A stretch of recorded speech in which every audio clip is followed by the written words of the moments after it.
Господа и госпожи, добрый вечер. Danas снова nismo ništa dobro.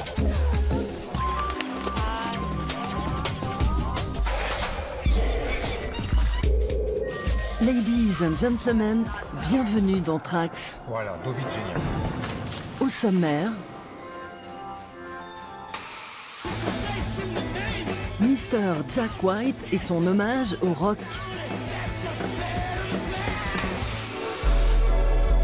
Les films d'animation du vidéaste Jaron Braxton, un regard sur les discriminations raciales dans l'Amérique d'aujourd'hui.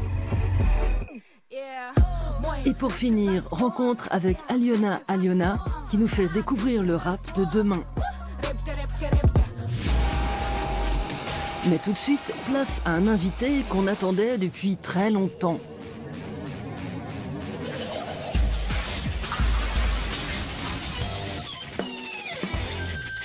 Après 11 ans loin de la scène, Jack White revient en force avec son super groupe, The Raconteurs. Le but, faire ce qu'il maîtrise le mieux, à savoir du blues rock rétro.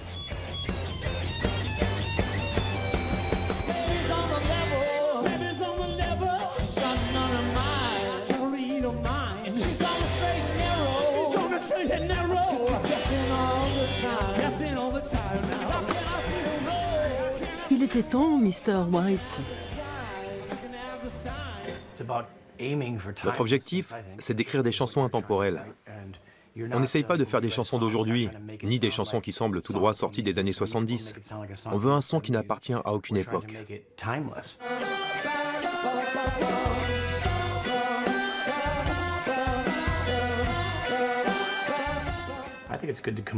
J'aime bien associer le récent et l'ancien, et créer quelque chose de nouveau à partir de ça.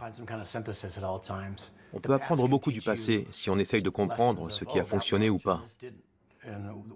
Quand on invente quelque chose de nouveau, on ne sait jamais trop ce qui va en rester.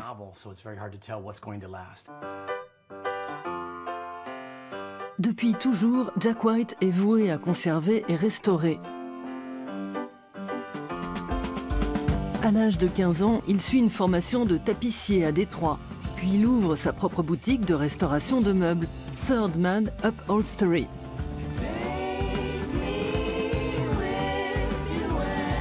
Jusqu'à ce que le succès de son groupe, The White Stripes, vienne tout remettre en question.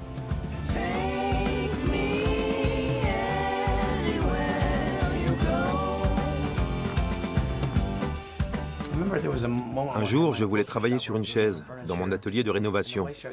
Les White Stripes commençaient à décoller et on donnait de plus en plus de concerts.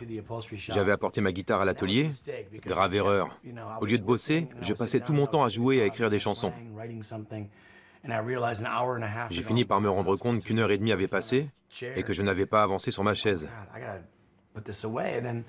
J'ai compris que je devais arrêter ce travail pendant quelques semaines pour me consacrer à la tournée du groupe.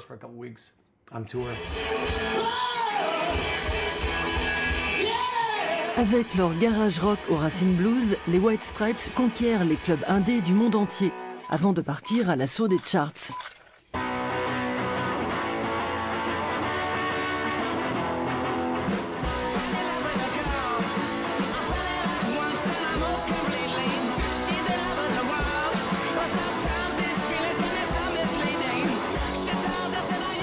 Mais la presse grand public s'intéresse plus à la vie personnelle de Jack et Meg White, un couple divorcé, qu'à leur prouesse musicale.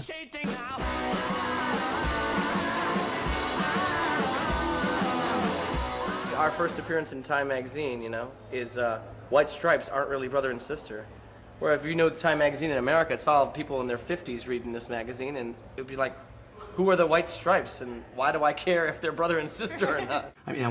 J'étais dans un groupe franchement bizarre. Je ne m'attendais pas à ce que le grand public s'intéresse aux White Stripes.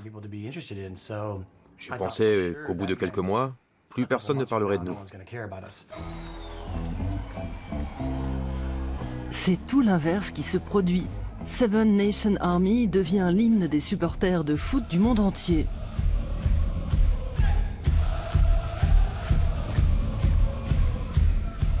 La plupart des gens ignorent sans doute d'où vient cette mélodie. Ce qui veut dire que ce titre est pratiquement devenu un bien collectif, une chanson populaire. Et ça, c'est le plus grand compliment qu'on puisse faire à un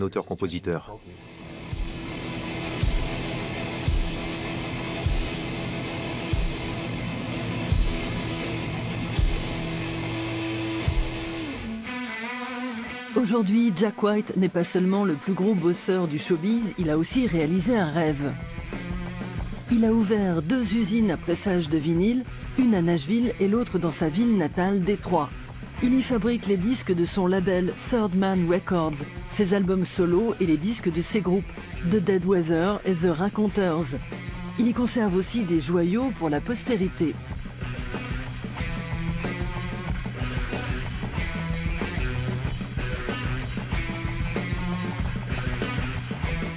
Le tout premier enregistrement d'Elvis est un trésor dont il faut prendre soin. C'est pourquoi je l'ai acheté lorsqu'il a été vendu aux enchères. J'avais envie de participer à sa conservation.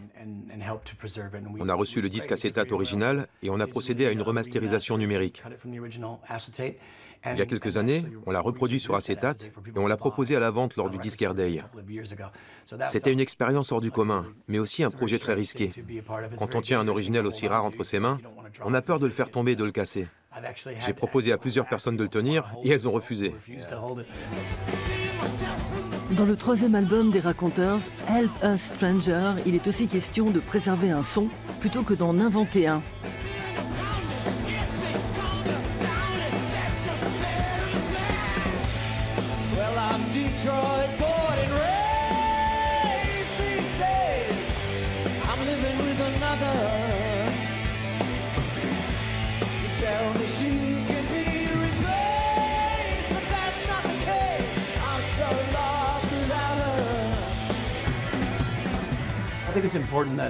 Pour moi, c'est important de conserver ce qui vient du passé, afin de le transmettre à la prochaine génération et de lui inspirer de nouvelles choses.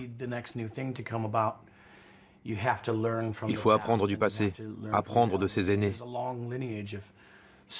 Il existe une longue lignée de conteurs, de chanteurs, d'auteurs-compositeurs. On ne peut évoluer que si on tient compte de ce qui a été fait avant.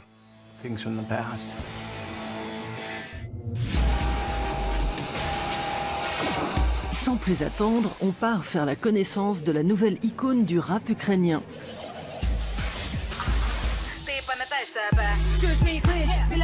Voici Aliona Aliona.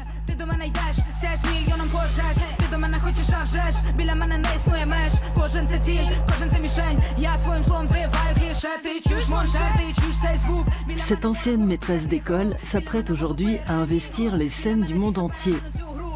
On la retrouve actuellement dans différents clubs et festivals de Reykjavik à Berlin.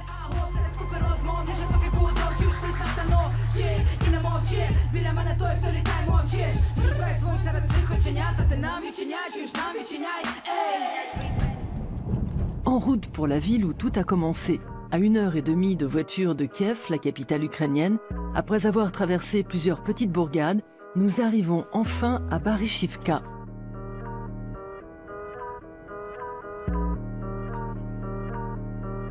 Cette petite ville, essentiellement composée d'immeubles en préfabriqué, d'un supermarché et 2 écoles maternelles, compte à peine 6000 habitants.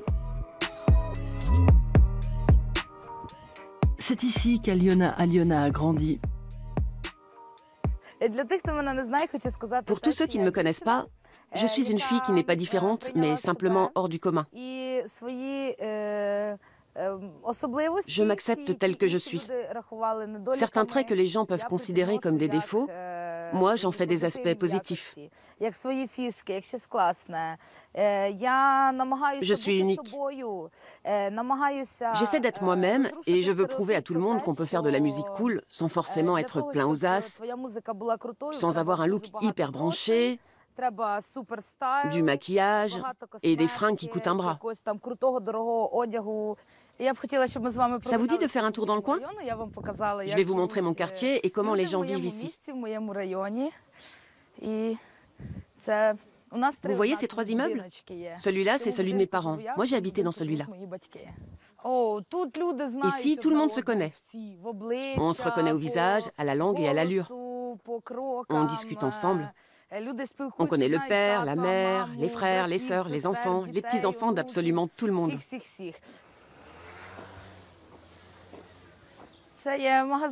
Là, c'est le seul magasin du quartier. On y trouve de tout. Tous les produits possibles et de l'alimentation. Avant, il n'y avait rien du tout ici. C'est une construction récente. Il n'y avait rien. C'était un terrain vague avec de la mauvaise herbe. C'est tout.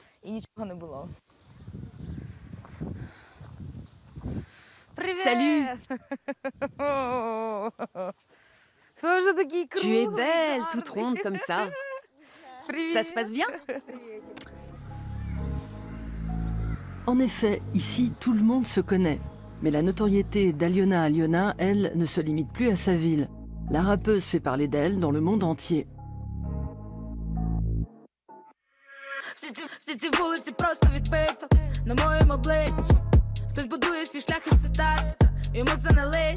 Il y a 2 ans, elle a posté son premier clip sur Internet. Tout est allé très vite. Des millions de clics, les louanges du New York Times, une interview dans Vogue et des festivals aux 4 coins de l'Europe. Aliona Aliona a grimpé 4 à 4 les marches de la célébrité.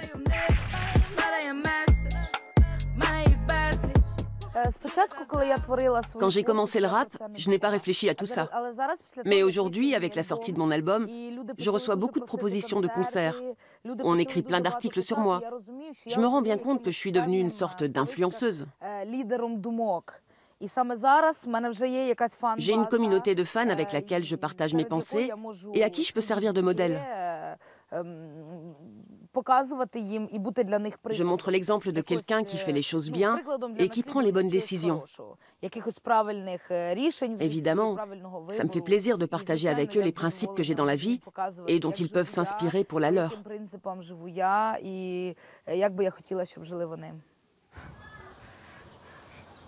Aliona Aliona dépense une partie de ses revenus à des fins caritatives.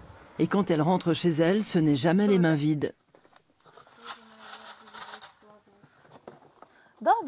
On va prendre des jeux de construction.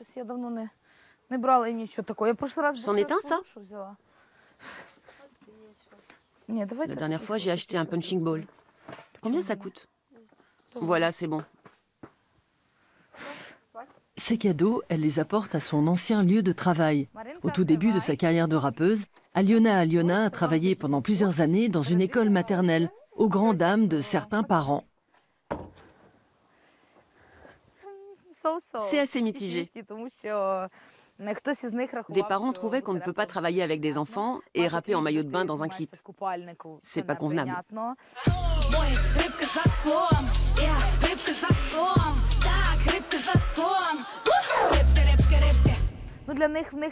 Beaucoup de gens croient que le rap est lié à la drogue, au laisser-aller, à l'alcool.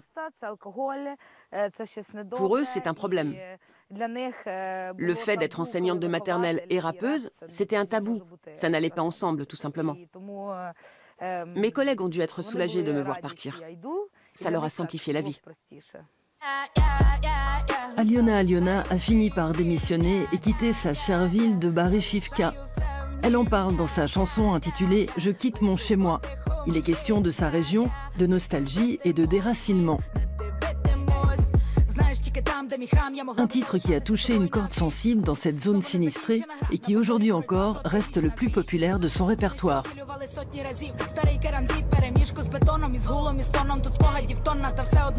Aliona Aliona s'est installée à Kiev. Ici, elle peut se consacrer entièrement à sa carrière et surtout se rendre à son studio quand bon lui semble.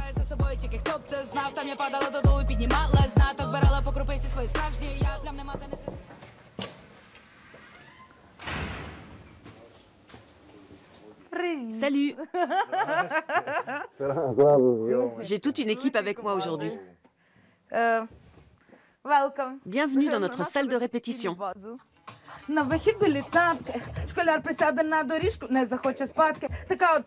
Aliona tient à chanter en ukrainien, bien que la Russie représente un marché lucratif. On l'oublie vite, mais la guerre continue à faire rage en Ukraine. Raison de plus pour s'accrocher à sa langue. Les gens ont besoin de ça. Ils trouvent que c'est cool, alors je vais continuer. Les manifestations de Maïdan m'ont prouvé que je n'ai pas choisi cette voie pour rien, qu'il est nécessaire de poursuivre dans ce sens. C'est important pour notre pays.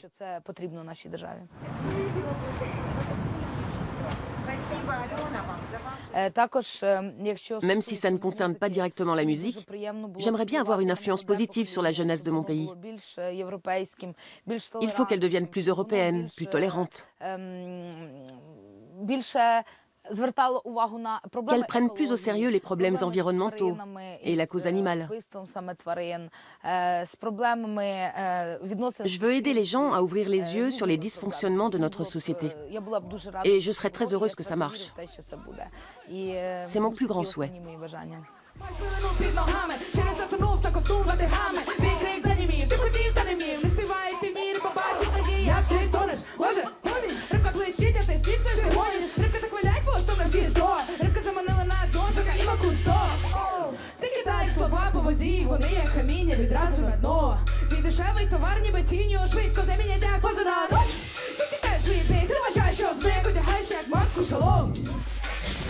Le charme pixelisé des vieux jeux vidéo peut aussi servir à faire passer des messages importants.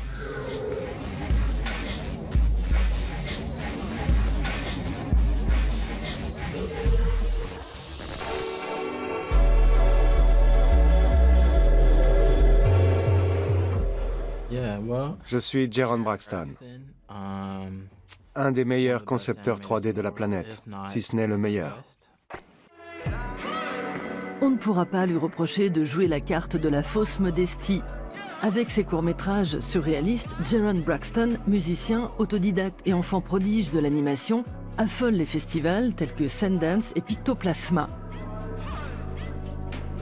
À 24 ans, ce natif d'Indianapolis passe à la loupe les abîmes de la société américaine.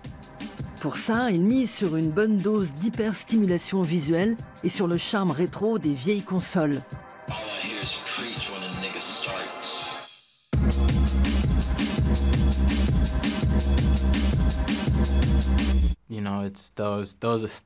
Ce type d'esthétique m'émeut. Elle me réchauffe le cœur. J'ai passé beaucoup de temps à jouer aux jeux vidéo. C'est une façon plutôt cool d'adoucir l'amertume des sujets graves que j'aime explorer avec mon art. Certains thèmes que j'aborde sont assez durs à digérer pour le public. Ce visuel familier provoque une certaine nostalgie chez le spectateur et ça permet de briser la glace. C'est ma façon à moi d'aborder la réalité quotidienne des Afro-Américains.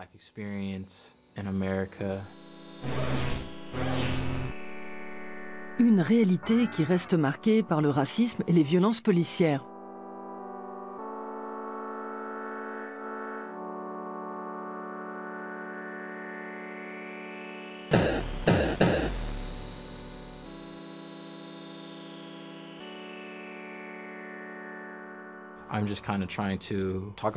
J'essaie de parler d'histoire, de nos origines, de ce que nous sommes aujourd'hui. Aux États-Unis, les gens refusent encore d'admettre qu'il y a un problème. Ils sont incapables de reconnaître les erreurs passées. Alors les choses tournent en rond. Les œuvres de Jaron Braxton regorgent de clins d'œil et de références au mouvement Black Power et à l'histoire afro-américaine. C'est le cas de son court-métrage primé, Glucose, dans lequel il s'attaque à la traite transatlantique des esclaves.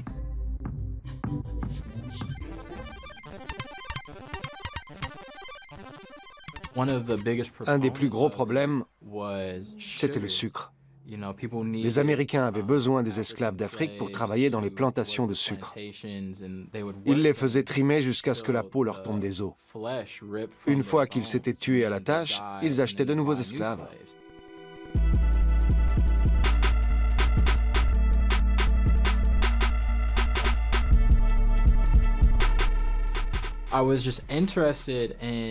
J'ai voulu comprendre comment un passé aussi sombre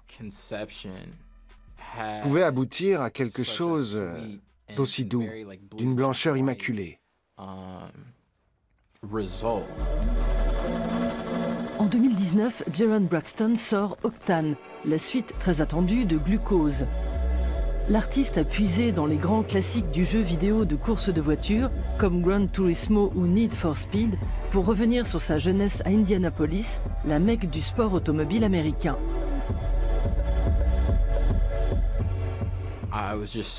Toute ma vie, j'ai été bombardé d'images de sport automobile. Partout, on voit des vestes de course avec les sponsors dessus. C'est une industrie qui gravite autour de la consommation et des marques. Dans Octane, je me suis inspiré de ça pour évoquer la surconsommation et le capitalisme, et en quoi cela reste lié à la couleur de peau aux États-Unis.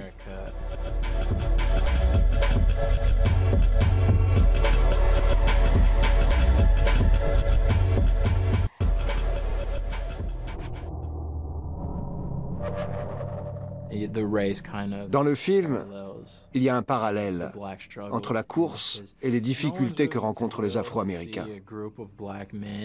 Dans ce pays, cela met la plupart des gens mal à l'aise quand ils voient débarquer un groupe de jeunes noirs. On a systématiquement l'impression de ne pas être les bienvenus. On est tout le temps sous pression dans l'espace public. La course automobile, c'est pareil. C'est une course à la survie. Aux États-Unis, pour survivre et obtenir ce qu'on veut en tant que noir, il faut traverser l'enfer.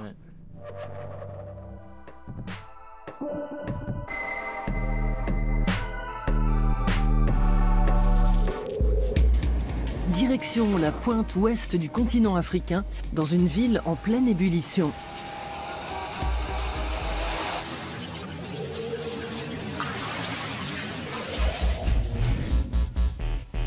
Plein phare sur Dakar, capitale et cœur battant de la scène artistique du Sénégal.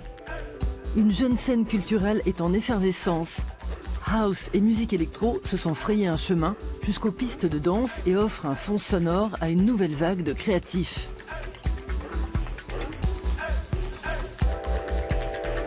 Puisant à la fois dans la modernité et les traditions bien ancrées, musiciens, stylistes et artistes amènent la jeune génération sénégalaise vers une nouvelle prise de conscience.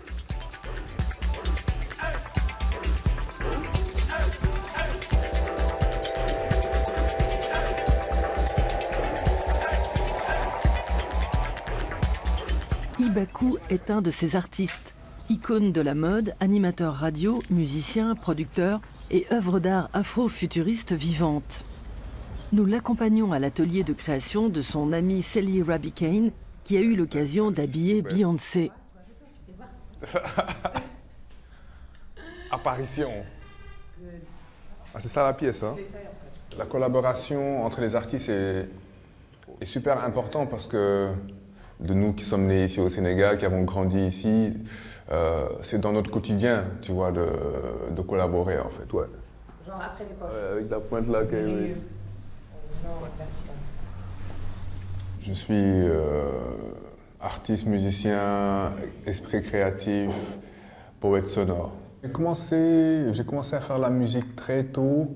Quand j'étais gamin, c'est par ma famille en fait, par mes parents qui étaient eux aussi artistes et qui m'ont baigné très tôt dans la musique, dans les arts.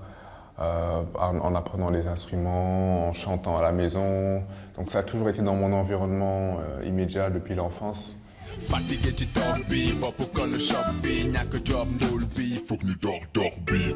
Voilà comment, dès son plus jeune âge, Ibakou s'est retrouvé sur scène en compagnie de différents groupes, a créé divers concepts artistiques. À Dakar, il s'est d'abord fait un nom en tant que rappeur et danseur. Mais pour ses amis, dont fait partie Sally Rabi Kane, il lui arrive aussi de composer des morceaux pour un défilé.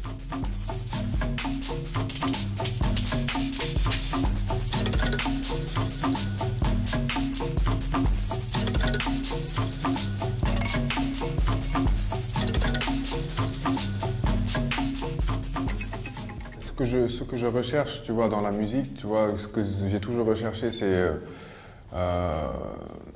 l'élévation, tu vois, c'est cet état de transe dans lequel la musique te met.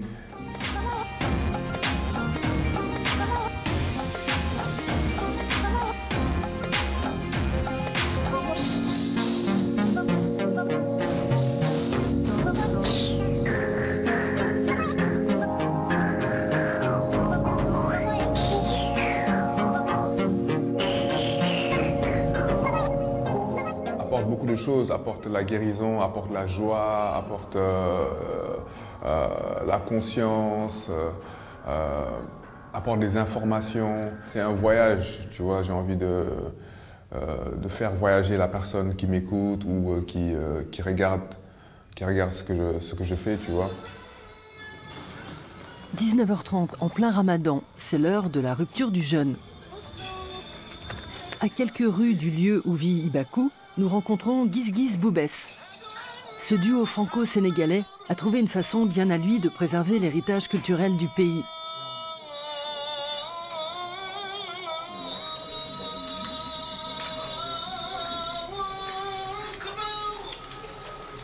Electro-Savate, c'est une création qu'on a fait de cette idée d'avoir, pour créer quelque chose d'électro à mélanger avec l'instrument traditionnel du Sénégal.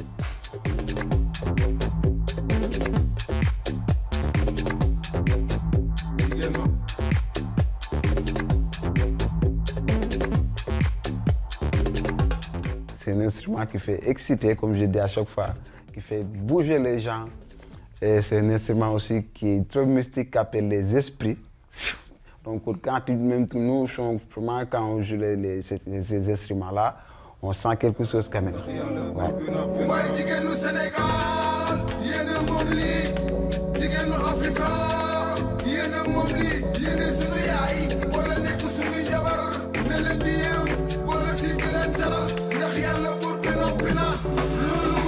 Le sabar, c'est aussi une culture qui bouge, qui se renouvelle. Et même si c'est quelque chose de traditionnel, c'est moderne. Comme il est interdit de jouer du sabar en journée pendant le ramadan, Guizguiz Boubès enregistre leur album de nuit.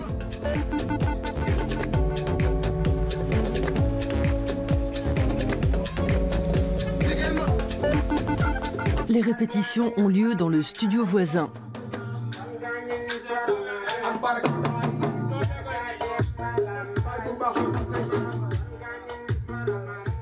On travaille beaucoup sur des différences de couleurs, différences de tonalité, différences des harmonies sur Guizguiz Boubès. Donc il y a beaucoup de l'ambiance sur scène, beaucoup d'énergie sur notre album. Donc c'est ça le style qu'on est en train de travailler.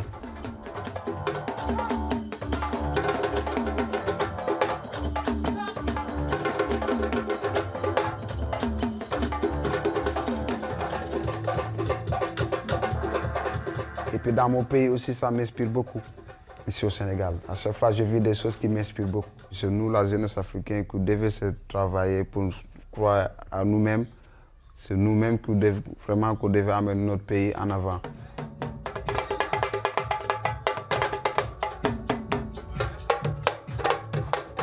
On est aussi une génération, tu vois, une vague d'artistes qui sont en train de déconstruire beaucoup de choses dans notre société, de nous déconstruire nous-mêmes, de déconstruire beaucoup de paradigmes qui sont dans la société.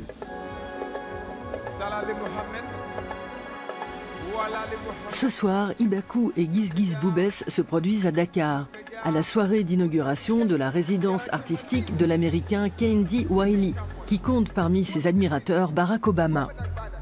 Naomi Campbell fait partie des invités. C'est une ville en constante construction aussi, tu vois. Géographiquement, c'est une porte sur l'Afrique, donc il y a beaucoup de gens qui passent par là, beaucoup d'influences, beaucoup d'énergie sont concentrées ici. Bon, c'est un moment vraiment primordial, un moment vraiment important dans le développement du pays.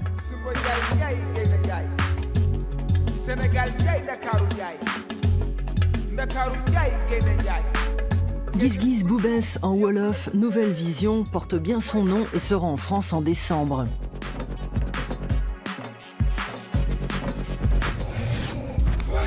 Elle chante les maladies sexuellement transmissibles, la haine de soi et les rencarts ratés mieux que personne. C'est parti avec Tamiti.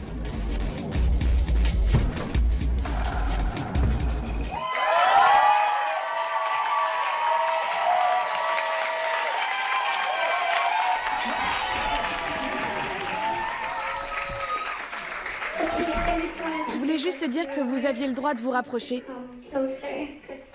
Je n'ai pas l'habitude de voir tout le monde assis.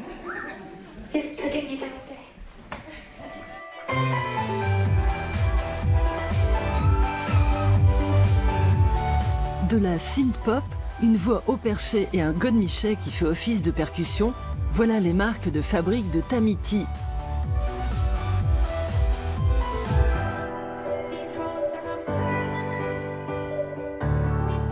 Ah oui, sans oublier ces textes sur le BDSM, le parfum des bourses et les MST laissés en souvenir.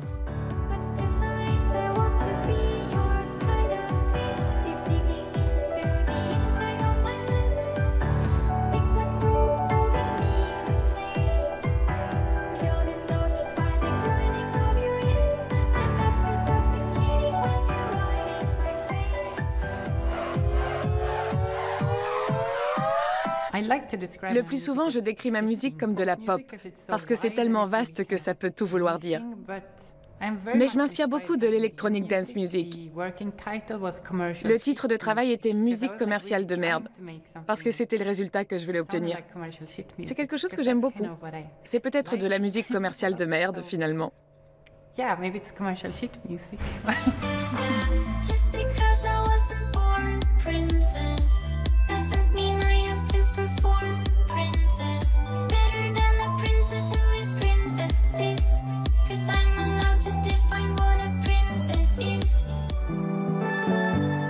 Pendant des années, la Suédoise Tamiti a vécu à Berlin.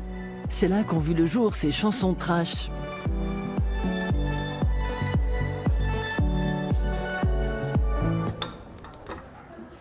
Comment ça s'appelle déjà? Ah oui, Cornerback. On est au Cornerback, à Friedrichshain, dans un centre commercial. Je suis souvent venue ici pour écrire mon album.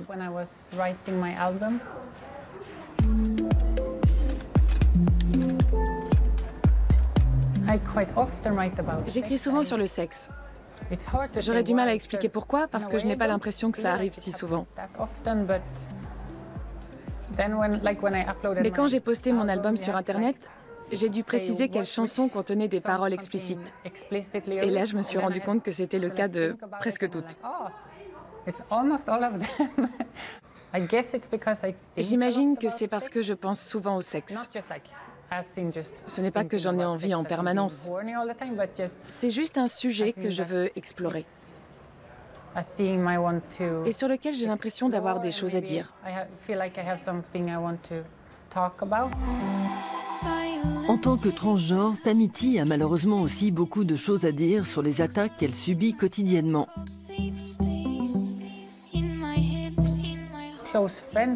Même mes amis proches sont surpris lorsque je leur raconte qu'il m'arrive de me faire cracher dessus dans la rue. Ça m'est arrivé à de nombreuses reprises. Quand j'ai commencé à signer pour de plus grands événements qui n'étaient pas ouvertement queer, je me suis mise à toucher un public différent. Je me produisais devant beaucoup de gens qui ne savent sans doute rien des transgenres. Et il me tenait à cœur non seulement de célébrer mon identité sur scène, mais aussi de parler de la vie de tous les jours en tant que transgenre.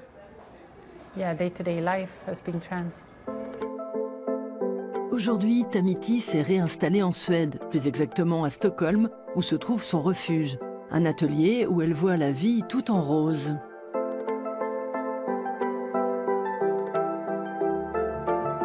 Elle y répare des instruments cassés ou les détourne pour fabriquer des gadgets. Exemple avec ce thérémine numérique basé sur un dispositif de motion capture.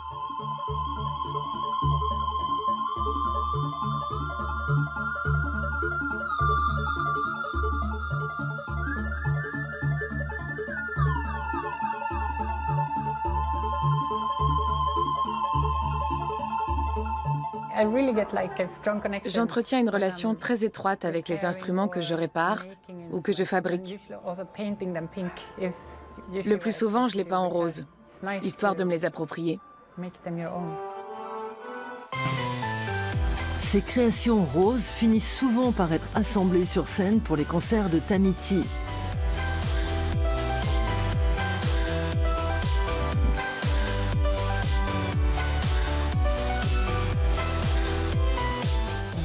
Celle-là, je l'adore. Comment ça s'appelle? Guitar Hero. Vous savez, le jeu vidéo. Et elle a des boutons jusqu'au bout. Et de drôles de cordes en plastique.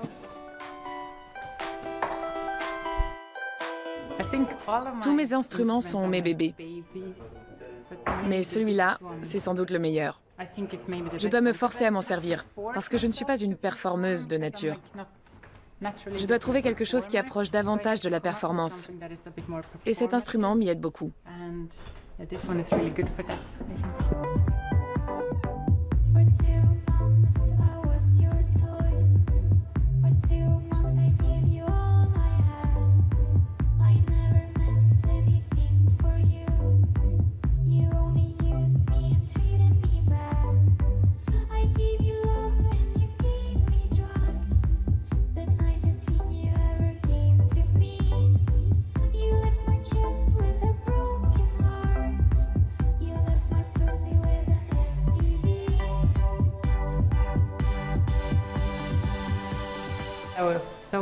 Au début, j'étais tellement anxieuse. J'aimerais pouvoir remonter le temps et me dire à moi-même, tu vois, tout va bien se passer. J'ai toujours souhaité qu'au moins une personne apprécie ma musique et j'ai largement surpassé mes espérances.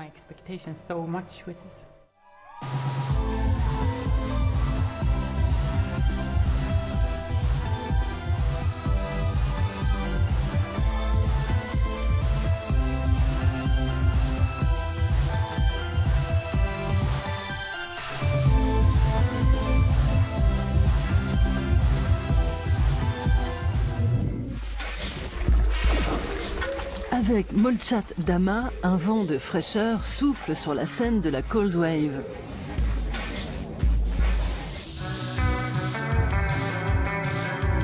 Molchat Dama est originaire de Minsk, en Biélorussie. Le nom de ce trio signifie « maison silencieuse » et fait référence à la morosité des barres d'immeubles de leur ville natale.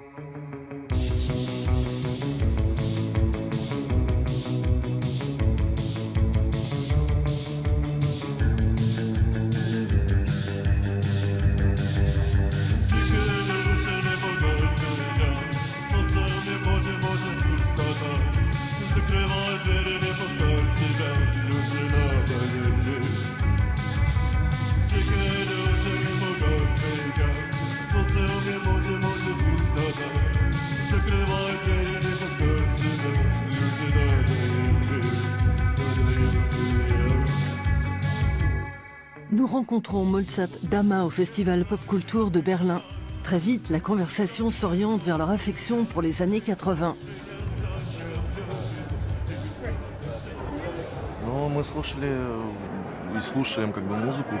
On écoute et on aime tous les trois la musique des années 80. C'est elle qui nous inspire. Surtout les groupes soviétiques. Comme Kino et Bioconstructor.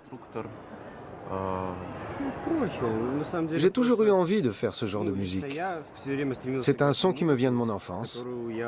C'est ce que mes parents écoutaient à l'époque.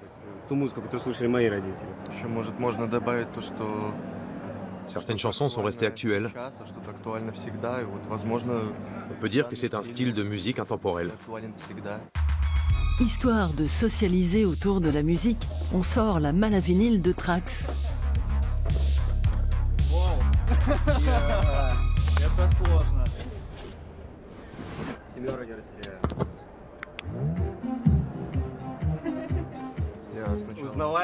Reconnaissable entre mille.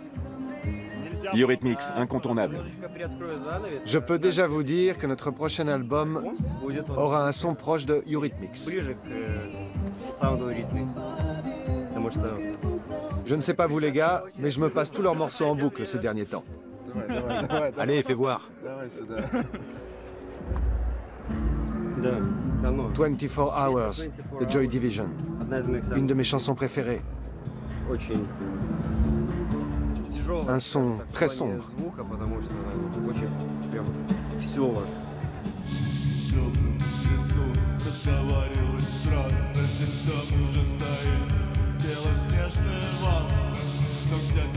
Le trio exprime une mélancolie post-punk chantée en russe.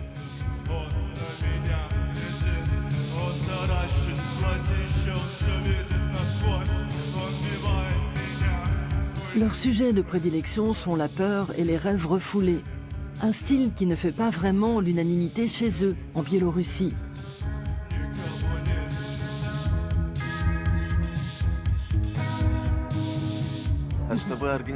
Pour monter un concert, le groupe ou l'organisateur doit se faire délivrer une autorisation.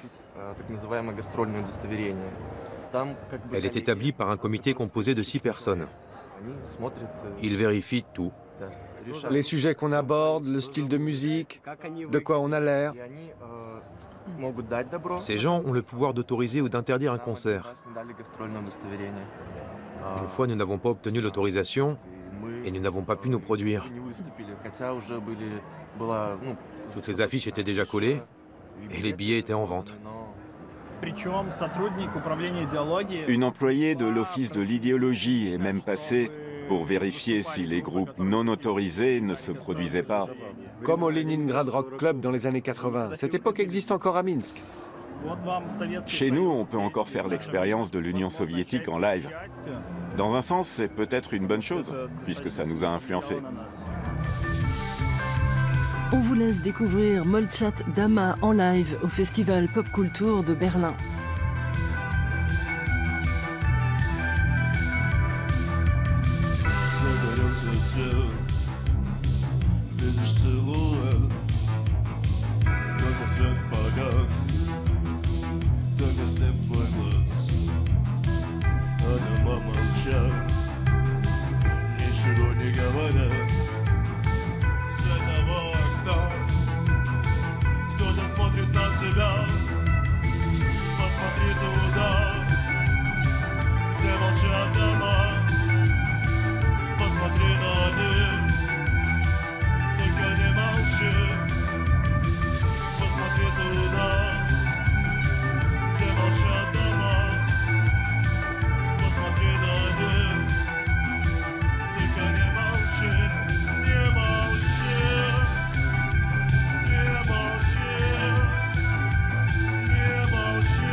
Trax, ça continue sur les réseaux sociaux et sur arte.tv.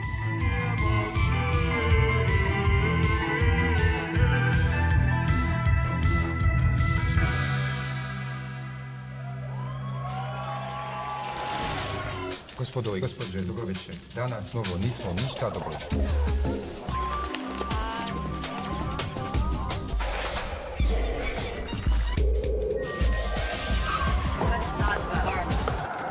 Voilà, do widzenia.